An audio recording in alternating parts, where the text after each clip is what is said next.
Hi, my name is Christina Simos, and I just want to thank you for inviting me. And I was going to wear this shirt,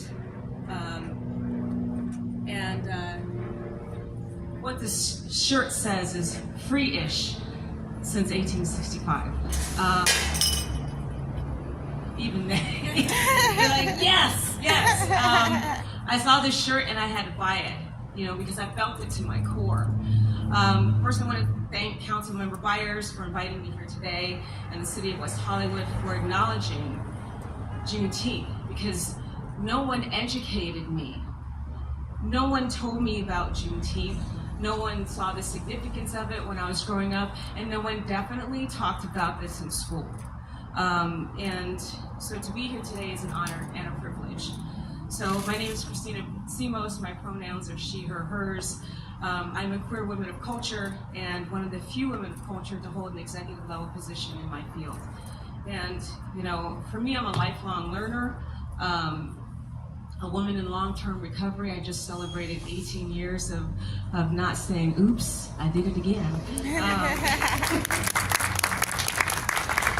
I have been a resident of West Hollywood for 24 years, and I also identify as a threat to the status quo. So back to the term free-ish.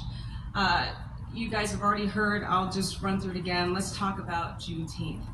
On January 1st, 1863, Abraham Lincoln issued the Emancipation Proclamation declaring that all persons held as slaves within the rebellious states are and henceforth shall be free. He knew he wasn't winning the war without us. More than 200,000 blacks fought for freedom during the Civil War, but not all the slaves were free. It wasn't until the 13th Amendment was passed in 1865, abolishing slavery, that emancipation became national policy. So again, I say free-ish. It was June 19th, as was spoken earlier, that the last of the slaves were freed in Galveston Bay, Texas. And this day became known as Juneteenth, and this was supposed to mark freedom, right? And here's where the story is supposed to get good, right? I wish I could say that day Black people were free, but history, the one that they don't want us to talk about or teach in our schools, tells a different story.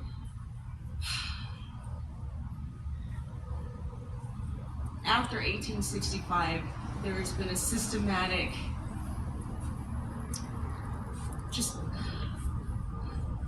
if we start talking about Black codes, right?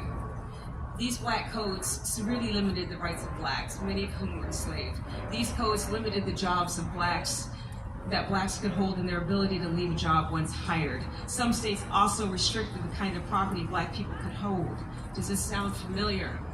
Because this is still happening today.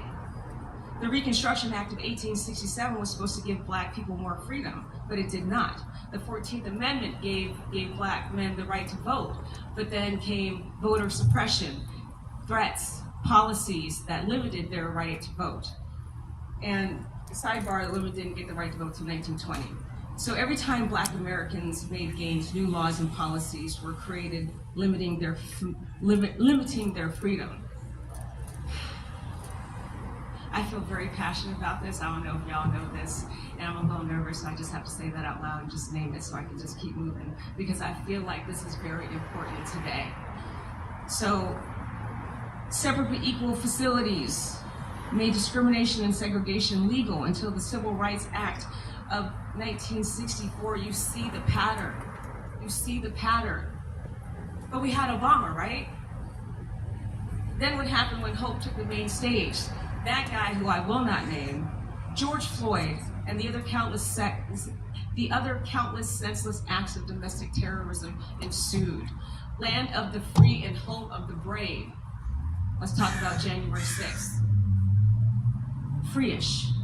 This day, Juneteenth, was supposed to be an act of justice, and as Deacon said, a king's cure for all evil, for all the evils. Today, it's just a reminder to me that I'm not free, and that none of us are free until all of us are free. And right now, Right now, I feel like we are under attack spiritually, physically, mentally, emotionally, and financially. We're banning books and words, but not guns. The Supreme Court has rolled back women's rights, and it's now deciding the fate of affirmative action like we don't need it. There's legislation that has restricted the rights of voters. We've declared the word diversity illegal in the use in some states, and there are over 400 anti-gay and anti-LGBTQ pieces of legislation being introduced all over the country. And even though we've seen the power of our voices, the power of our votes, many of us feel disenfranchised and hopeless. I don't want to be free-ish. I sit before you navigating freedom through oppression, and here's what I had to clear about and really accept before I could find hope again. That this system is not meant for me to succeed. But every time I show up and I am who I am, I move the needle because you can't unsee me. And when you see me, when you really see me, you have no choice but to question your belief system. The system wants people to stay uneducated, stay poor, stay disenfranchised, stay complicit, just get enough to get by, but never enough to be free. The system wants us to stay in our place, but my place, our place, is steeped in equality, in freedom, in opportunity, in unity, and in love, and co-conspiring with the Creator for a better day. My great uncle was a sharecropper in South Carolina. My grandmother left school in the 4th grade to pick cotton. And I'm standing on their shoulders with an understanding that if we don't band together and become louder than them, we will continue to see them try to erode and erase our progress, to erode and erase us. I'm a part of many different organizations, groups, committees, all of them fighting for the same or similar things, separately. Again, the system has set it up so that we don't trust each other, that we're afraid of each other, that we fear not having enough, so we hoard whatever we can get. We deal with internalized racism, homophobia, misogyny, intergenerational trauma, all of us, collectively. It's just a lot to get up and get out of the house sometimes.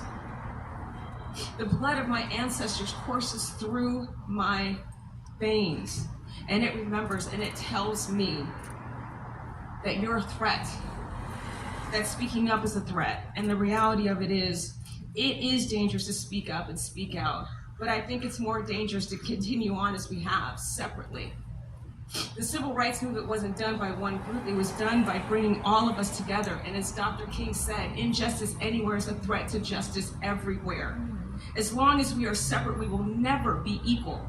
We will never be free. Our power is in numbers, our power is a collective voice. This is not today, Satan. Not today. Yes, I did just age myself. We have to see each other and heal each other and be with each other. It can't be blacks just helping blacks, gays just helping gays, women just helping women, Latinx just helping Latinx. Our leaders need to join forces. We outnumber the small minority of bad energy that is out there. If we are as intentional and as strategic as they have been, we can stop this nonsense. This is the work now. How do we come together? There is something every single one of us can do to heal ourselves, to heal each other, and this nation. It has to be sustained work. They are not letting up, and neither can we. I don't want my son to be free-ish. I don't want to be free-ish. And I don't want you to be free-ish. Even though it feels like we are not making headway, we are. These folks are scared, and that's why they're trying to shut everything down. We are on the precipice of revolutionary change. What we are doing is working, and we just need to organize and work together. And if we can do it together, the future generations will be free, and I will stop wanting to move to frickin' Switzerland. I'm serious. Angela Manuel Davis said that each of us was born on purpose, in purpose, for a purpose. We are more than our circumstances. We are more than our bank accounts. We are more than our work. We are all energy, and we're all connected. And everything that we do matters. On this day, I remember all of those who sacrificed to get me here, to give me an opportunity to hopefully inspire you to be what the universe has intended for you to be and to seek your purpose. Because that is the freedom that will liberate us all. So, thank you and happy Free-ish Day.